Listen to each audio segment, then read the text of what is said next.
jour de sabbat, Jésus était entré dans la maison d'un chef des pharisiens pour y prendre son repas, et ces derniers l'observaient.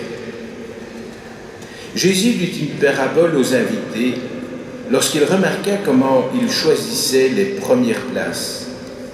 Et il leur dit, « Quand quelqu'un t'invite à des noces, ne va pas t'installer à la première place, de peur qu'il ait invité un autre, plus considéré que lui.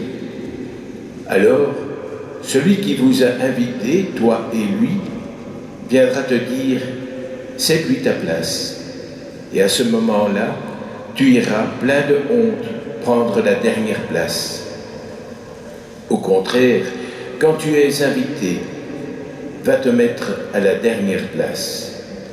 Alors quand viendra celui qui t'a invité, il dira, mon ami, avance plus haut, et ce sera pour toi un honneur aux yeux de tous ceux qui seront à table avec toi.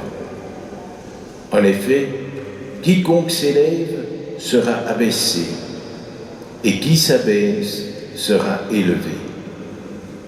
Jésus disait aussi à celui qui l'avait invité, quand tu donnes un déjeuner ou un dîner, n'invite pas tes amis, ni tes frères, ni tes parents, ni de riches voisins, sinon eux aussi te rendraient l'invitation, et ce serait pour toi un don en retour. Au contraire, quand tu donnes une réception, invite des pauvres, des estropiés, des boiteux, des aveugles. Heureux seras-tu, parce qu'ils n'ont rien à te donner en retour. Cela te sera rendu à la résurrection des justes. Acclamons la parole de Dieu.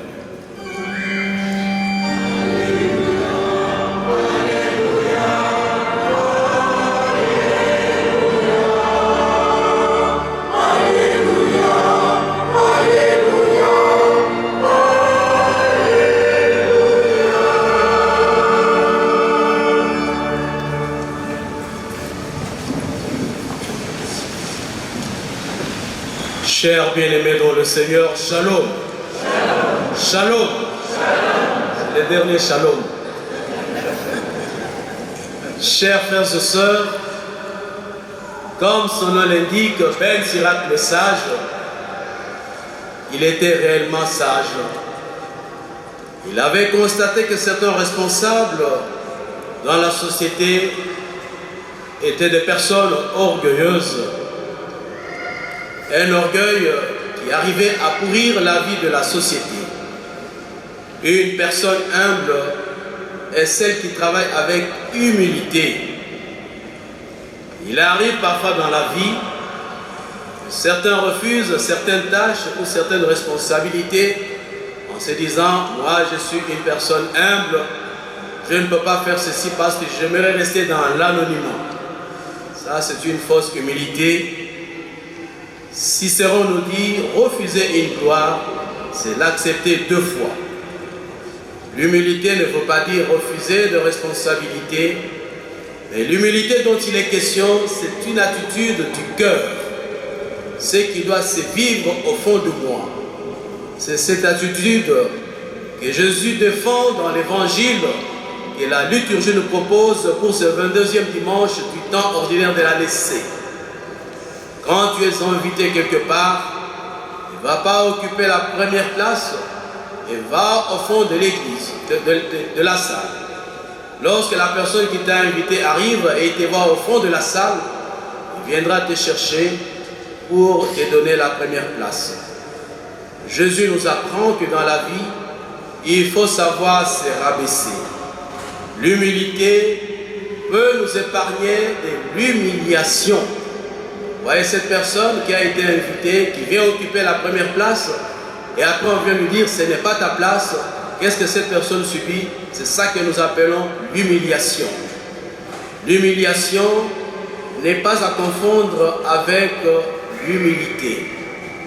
L'humiliation, c'est arriver à dégrader l'autre, arriver à rabaisser l'autre, arriver à mépriser l'autre. Tandis que l'humilité, c'est cette attitude qui m'aide à pouvoir me rabaisser partout où je me retrouve. Parfois, les tensions qui naissent dans nos couples, dans nos familles, dans nos communautés, c'est parce que souvent nous manquons de l'humilité.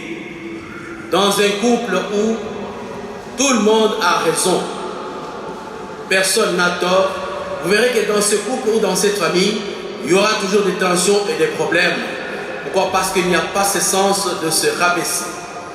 Quand on ne sait pas remettre en cause ces jugements, on pense que mes jugements à moi, ce sont les meilleurs. Les autres ne savent pas porter de bons jugements. Là, on est dans l'orgueil. Quand on ne sait pas remettre en cause, par exemple, certaines de ces attitudes religieuses, c'est moi qui ai l'habitude d'aller prier tous les jours à la basilique, faire l'adoration. C'est moi qui ai l'habitude d'aller tous les dimanches à la basilique prier. C'est moi qui ai l'habitude d'aller tout le temps à Lourdes, à Banneux et ailleurs. Donc c'est moi qui suis vraiment un homme ou une femme spirituelle. Là, je suis dans l'orgueil. Quand on ne sait pas remettre en cause certaines manières d'agir, on pense que mes manières à moi d'agir, ce sont les meilleures. Là, on est dans l'orgueil.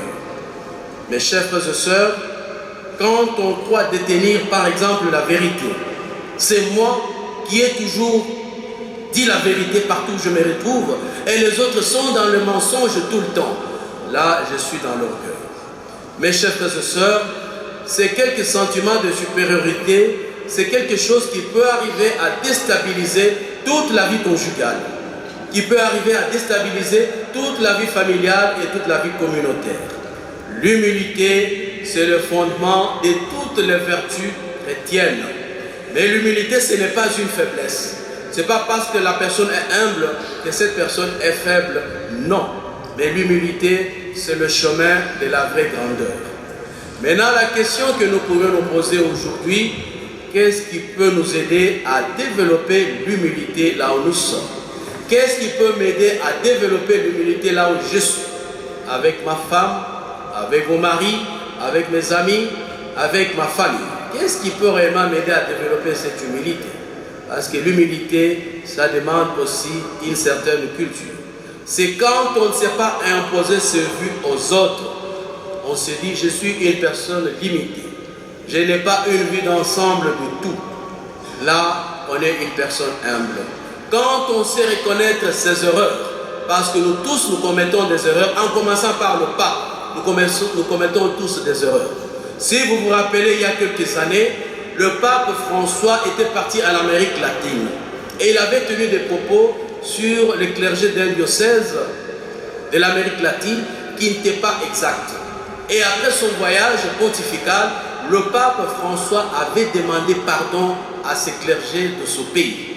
Voilà le sens de l'humilité lorsqu'on arrive à reconnaître ses erreurs dans la vie. Quand on veut développer l'humilité, on doit savoir dialoguer avec l'autre. Quand on dialogue, on arrive à découvrir quelque chose de nouveau. Quand on dialogue, on arrive à connaître l'autre. Mais quand on ne dialogue pas avec l'autre, on reste avec ces préjugés qui sont malheureusement le plus souvent des préjugés négatifs. Mais quand on échange, on converse avec l'autre, on arrive à le connaître et lui aussi arrive à me connaître. Voilà ainsi l'humilité. Quand on sait écouter l'autre, et cet autre c'est d'abord Dieu, à travers sa parole, à travers les sacrements que l'Église a mis à notre disposition. Et Ben Sirac le dit très bien dans la première lecture, l'idéal d'un sage, c'est d'avoir une oreille qui écoute, savoir écouter le Seigneur, savoir écouter mes frères et sœurs qui sont avec moi. Quand on écoute l'autre, c'est déjà une manière de le revaloriser. Quand on écoute l'autre, on arrive aussi à apprendre certaines choses dans la vie. Parce que la personne qui vient me parler, et la personne à qui je prétends une oreille attentive, a une expérience de vie que je n'ai pas. Et en écoutant l'expérience de cet homme ou de cette femme, ça peut m'aider aussi à grandir dans la vie et ça pourrait m'aider probablement à rebondir aussi dans la vie. Quand on sait écouter les conseils, on a tous et toutes besoin de conseils. Nous voyons le chef d'État, quand il est élu, la première chose, il se cherche de conseiller pour pouvoir l'aider parce qu'il est maîtrise partout. Et c'est ça qui fait la vie et c'est ça qui peut aider quelqu'un à pouvoir connaître certaines choses. Quand on sait se mettre au service de ses frères et sœurs. Et Jésus lui-même nous donne un très bel exemple. Le jeudi saint qui fait-il? Nous voyons Jésus qui lave les pieds de ses disciples. Il leur dit, moi qui suis votre maître, Seigneur, je fais ainsi. À plus forte raison, vous qui êtes mes disciples. Par ses frères et sœurs. Comment se rabaisser? Lui qui était le Fils de Dieu, il arrive à se ramener à la dernière place pour montrer aux autres comment on doit vivre ensemble. Bien, chers frères et sœurs, là où se vit l'humilité, tout le monde est à l'aise. Parce qu'on n'arrive pas à écraser son frère. On n'arrive pas à marcher sur son frère. On n'arrive pas à vivre comme on était une personne supérieure à l'autre. Mais on s'est dit, je suis avec un frère, avec une sœur. L'humilité, c'est le chemin qui peut nous aider à avoir une vraie famille. C'est le chemin qui peut nous aider à avoir une vraie communauté. C'est le chemin qui peut nous aider à devenir des frères et des sœurs. Et quand on arrive à devenir des frères et des sœurs, à ce moment-là, on sait former ce que nous appelons la fraternité. Bien, chers frères et sœurs, que l'humilité soit notre compagne de vie et non l'orgueil. Amen. Alléluia. Amen.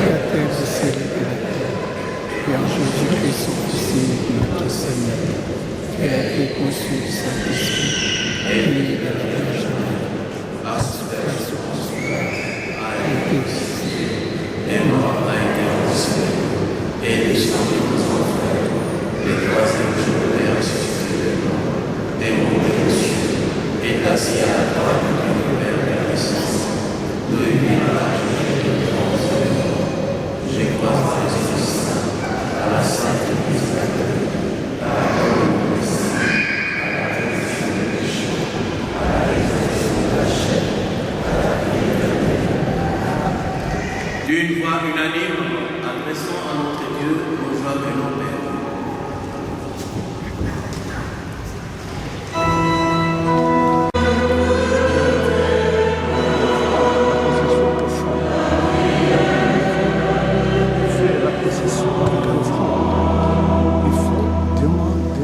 Pour les supérieurs des instituts religieux,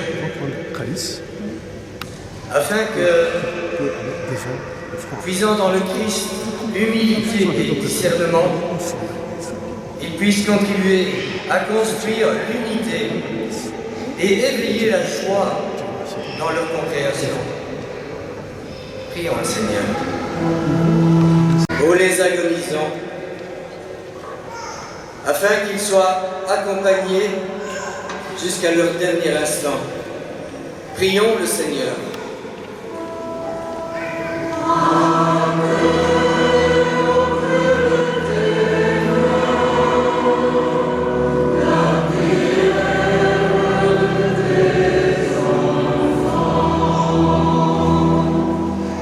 Pour les enfants et les jeunes qui commencent une nouvelle année scolaire, afin qu'ils préparent leur avenir avec sérieux et confiance, en la présence du Seigneur à leur côté. Prions le Seigneur. Père, toi qui es l'incarnation de la sagesse, nous te disons merci d'avoir prêté l'oreille attentive aux supplications de tes enfants. Nous te le demandons, toi qui vis et règnes, bénis-nous pour les siècles des siècles.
prions ensemble au moment d'offrir le sacrifice de toute l'Église. Que cette offrande sainte nous apporte à jamais, Seigneur, la bénédiction du salut, afin que donne toute sa force à ce qu'elle accomplit dans le sacrement. Nous te le demandons, toi qui vis et règnes, maintenant et pour les siècles de siècles. Amen. Le Seigneur soit avec vous.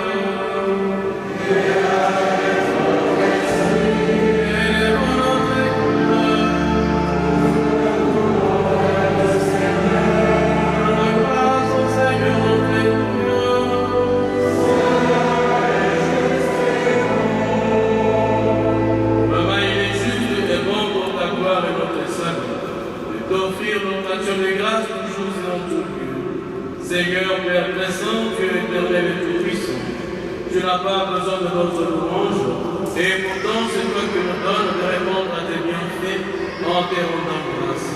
Nos chants n'ajoutent rien à ce que tu es, mais nous font progresser vers le salut par le Christ notre Seigneur. C'est pourquoi, unissant nos voix à celles des anges, nous t'éleverons dans la joie en proclamant.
Le sang de l'alliance nouvelle et éternelle, il sera versé pour vous et pour la multitude en rémission des péchés. Vous ferez cela en mémoire de moi.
Et nous te rendons grâce car tu nous as estimés dignes et nous tenir devant toi pour tes servants. Simplement, nous te demandons qu'en ayant part au corps et au sang du Christ, nous soyons rassemblés par l'Esprit Saint en un seul corps. Souviens-toi, Seigneur, de ton Église répandue à travers le monde. Fais-la grandir dans ta charité, en union avec notre pape Léon, notre évêque Luc et tous les évêques, les prêtres et les diacres. Souviens-toi aussi de nos frères et sœurs qui se sont endormis dans l'espérance de la résurrection. Et souviens-toi dans ta miséricorde de tous les défunts, spécialement de Tarsis, Séraphine et Thérèse. Accueille-les dans la lumière de ton visage. Souviens-toi d'Ingrid qui fête aujourd'hui son anniversaire de naissance. Souviens-toi de Jeannette qui te rend grâce pour la greffe qu'elle a reçue. Souviens-toi de chacun et chacune de nous pour toutes les intentions que nous portons au fond de nos cœurs. De les écouter, de les exaucer, Seigneur. Sur nous tous enfants, nous implorons ta bonté. Permets qu'avec la Vierge Marie, la bienheureuse Mère de Dieu, avec Saint Joseph son époux, les apôtres et tous les saints qui ont fait ta joie au long des âges, nous ayons part à la vie éternelle et que nous chantions ta louange et ta gloire par ton Fils Jésus le Christ.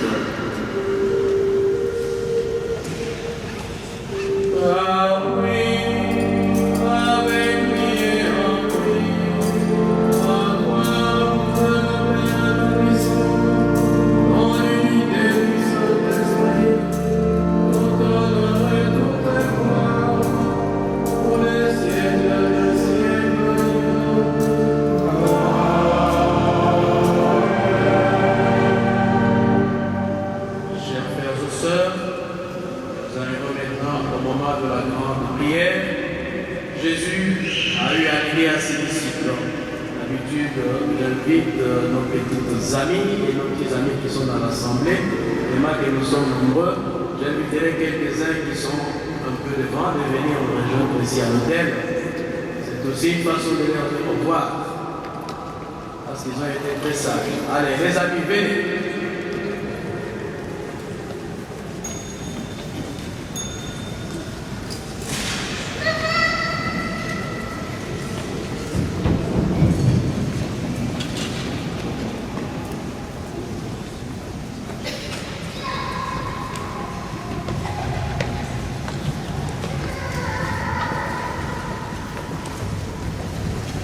Notre Père, qui es aux cieux, que ton nom soit sanctifié, que ton règne vienne, que ta volonté soit faite sur la terre comme au ciel.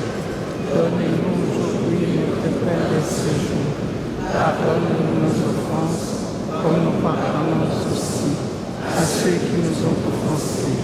Et ne nous laisse pas entrer en tentation, mais délivre-nous du mal. car c'est à toi qu'appartient le règne, la puissance et la gloire, et le siècle des siècles. Amen. Seigneur Jésus, tu as dit à tes apôtres, je vous laisse la paix, je vous donne ma paix. Regarde pas nos égoïsmes, notre manque d'humilité, mais regarde surtout la foi, la charité et l'espérance de ton Église, pour que ta volonté s'accomplisse, donne-lui toujours cette paix, conduis-la vers l'unité parfaite, toi qui vis et règnes, maintenant et pour le siècle des siècles. Amen. Que la paix du Seigneur soit toujours avec vous. Et avec votre esprit. Sœurs et frères, dans la charité du Christ, donnez-vous la paix.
péchés du monde. Seigneur.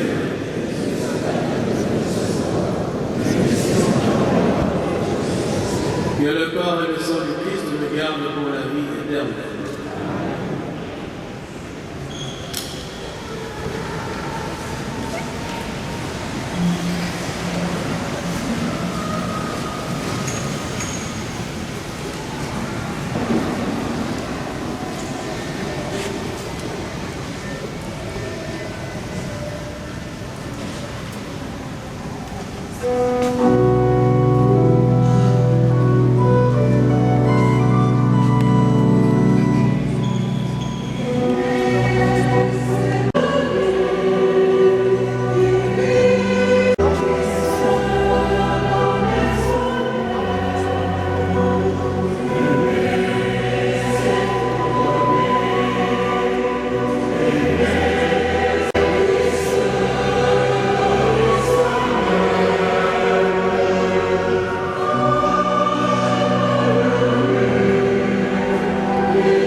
Au nom de toute l'équipe pastorale et de vous tous, chers paroissiens, chères paroissiennes, pour vous remercier, Pierre et Gilbert, pour le ministère que vous avez accompli.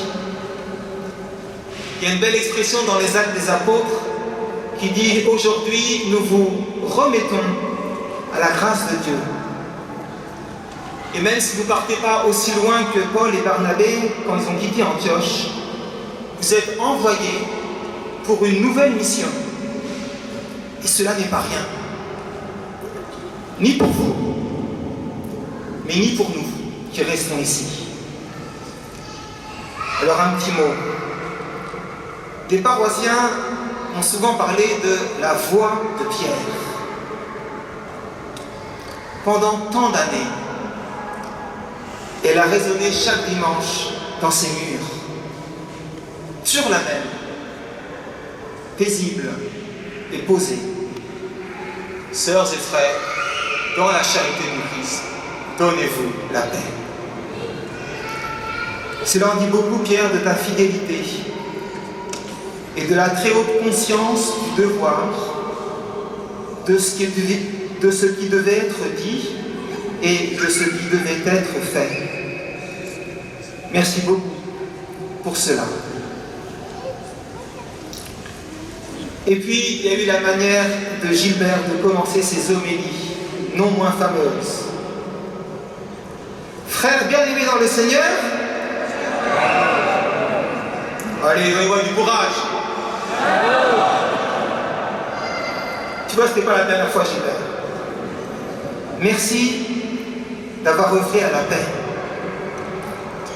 d'avoir œuvré à l'unité, aux encouragements, et puis à ce sens de la diversité, dont nous avons une si belle illustration aujourd'hui avec cet offertoire par tes amis venus du Togo en langue évé. C'était si beau. J'espère qu'en te guidant, nous ne perdrons pas en cette diversité qui est une richesse. En guise de cadeau, vous allez recevoir chacun une icône. Mais comme dit le proverbe, regardez davantage les sourires de ceux qui vous les offrent plutôt que leur seul contenu. Pour toi, Pierre, c'est une icône de la Vierge Marie. En fait, je suis très touché que tu rejoignes Jette, où se trouve une grotte de Lourdes. toi qui justement en tant que médecin es si attaché au pèlerinage à Lourdes. Avec Marie, tu le sais, tout devient douceur. Eh bien, mon souhait, c'est que la beauté de son sourire inonde ton cœur lorsque tu rencontreras et que tu béniras les pèlerins, les pauvres et les malades qui se rendent là-bas. Nazareth. L'un de tes maîtres spirituels, c'est Charles de Foucault, comme toi, un fils de militaire, qui a longuement médité sur la vie cachée de Nazareth. On raconte qu'une colonne de soldats anglais, en mission de reconnaissance dans le désert du Haut-Garard pour construire le train, fut massacrée par les Coréens. Mais une de leurs princesses, elle les soigna. Et Charles de Foucault, commentant cet épisode, écrit ceci. Cette étrangère n'est-elle pas comme le bon samaritain de l'Évangile? Un étranger qui comprend mieux que les Juifs la loi de l'amour prêchée par le Christ. Cher Gilbert, merci, comme Charles, de reconnaître le Christ partout où il se trouve, dans la vie cachée des gens ordinaires et aussi chez les païens. Je vous souhaite à tous les deux une très belle mission et continuez de prier pour nous. Merci.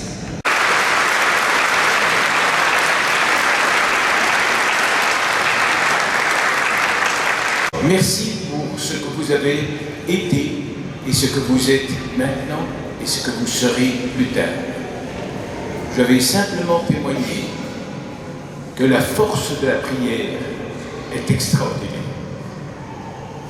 En effet, il y a 10 ans, oui, vous savez que j'étais français et en tant que médecin, je savais que ça. Grâce à la prière, merci.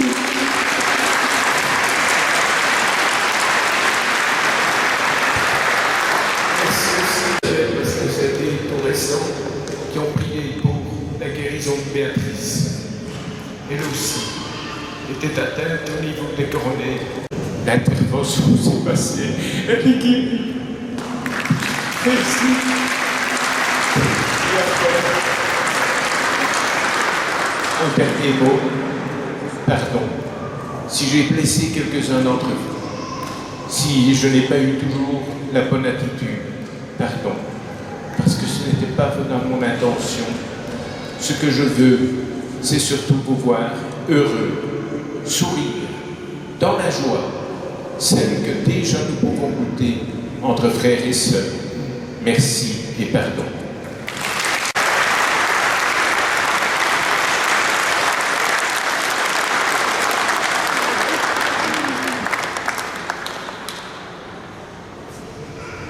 Chers frères et sœurs, shalom. Shalom. Il y a Coëlette ou Ecclésiaste qui nous dit chaque chose a son temps.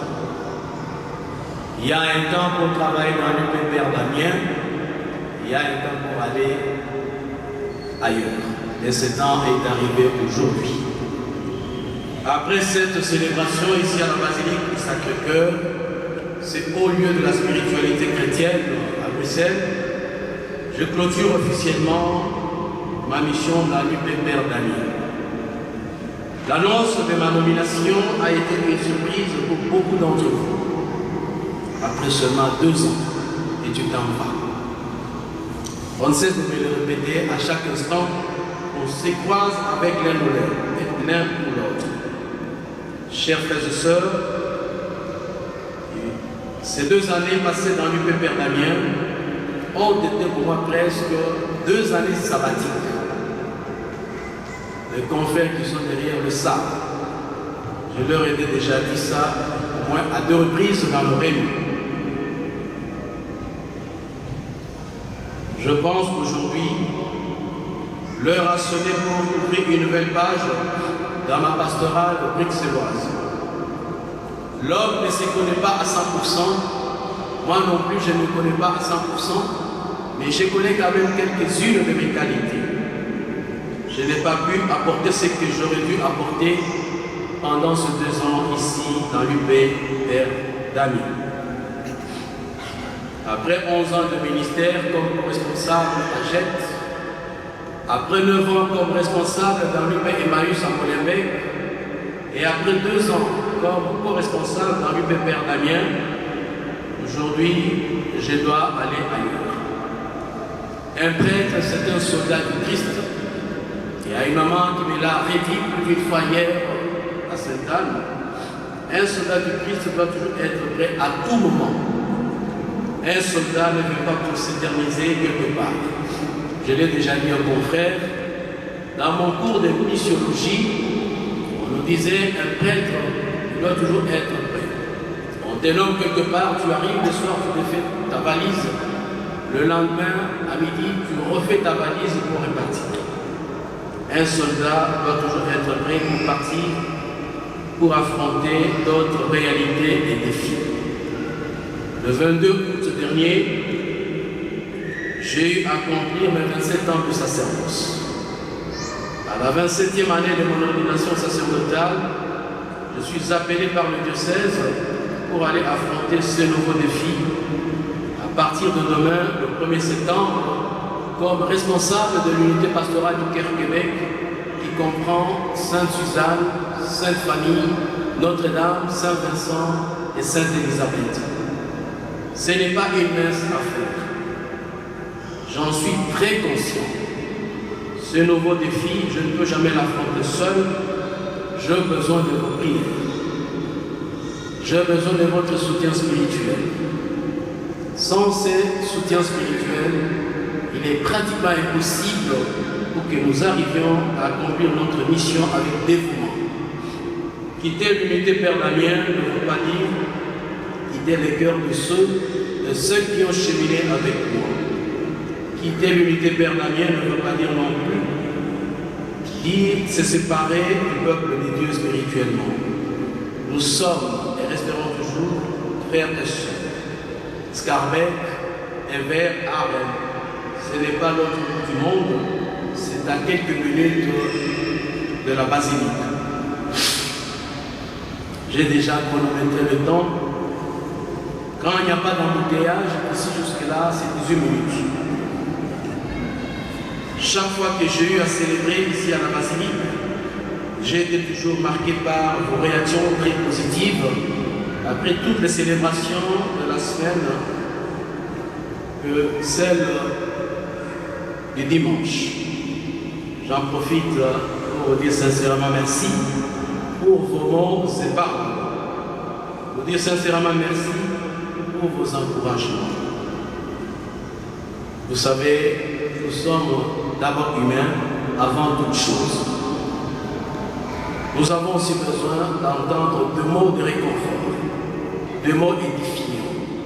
Ce n'est pas parce que nous sommes prêtres que nous sommes à un niveau très élevé de la spiritualité, mais nous sommes tous et toutes en quête de quelque chose. Et vos mots et paroles ont été parfois accompagnés par des gestes envers ma modeste personne. Ce sont des souvenirs qui resteront gravés dans mon cœur. Disait le pape Léon XIV il y a quelques semaines, les prêtres sont des êtres fragiles et faillibles, comme tout être humain. Si jamais j'ai eu à être distrait face à tel ou tel, si jamais j'ai eu à blesser un frère ou une sœur, je vous demande sincèrement pardon. Je demande toute votre indulgence. Merci à l'équipe des nommés.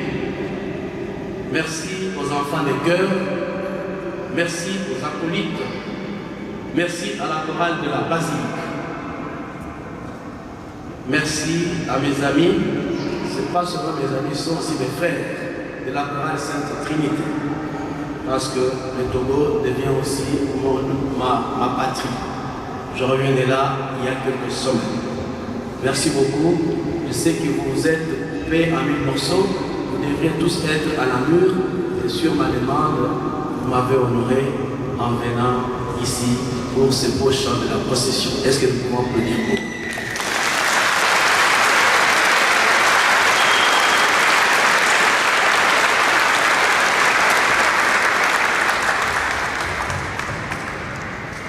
grand merci à mes frères et sœurs de la basilique pour tout ce que vous m'avez apporté pendant ces 2 ans que je passais avec vous. Veuillez trouver à travers ces mots toute ma reconnaissance et toute ma gratitude. Je vous dis sincèrement merci. Au revoir, au revoir, au revoir.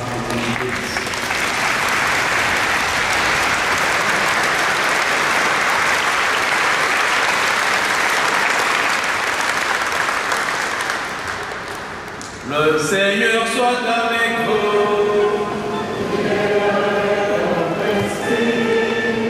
Que Dieu Tout-Puissant vous bénisse, le Père, le Fils et le Saint-Esprit. Allez en paix et que votre vie témoigne de la gloire de Dieu. Je nous souhaite une agréable journée dominicale. Merci, Père.